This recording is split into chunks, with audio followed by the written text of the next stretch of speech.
বাড়ি থেকে নিখোঁজ পরাগকে খুঁজতে বেরিয়ে আবার এক পুরনো প্রেমিকের সাথে দেখা হয়ে গেল শিমুলের। হ্যাঁ বন্ধুরা, কার কাছে কই মনের কথা সিরিয়ালে আগামী পর্বগুলোতে তোমরা এরকমটাই দেখতে পাবে। পুরো গল্পটা জানতে হলে প্লিজ লাইক দিয়ে সঙ্গে থেকো। শিমুল স্কুলে যাওয়ার জন্য রেডি হয়ে যায়। শিমুলের শাশুড়ি বলে যে বৌমা, আজকে প্রথম দিন যাচ্ছ স্কুলে, তুমি কিন্তু পরাগের সাথে দেখা করে যেও, পরাগকে বলে যাবে। শিমুল বলে আচ্ছা ঠিক আছে মা।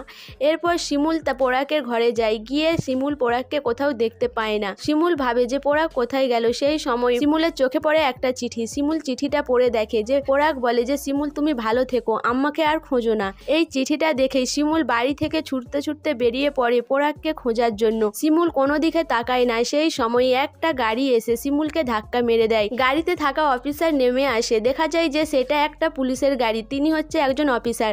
পুলিশকে দেখে শিমুল বলে যে আমার স্বামীকে খুঁজে পাচ্ছি না, আমি আমার স্বামীকে খুঁজতে বেরিয়েছি।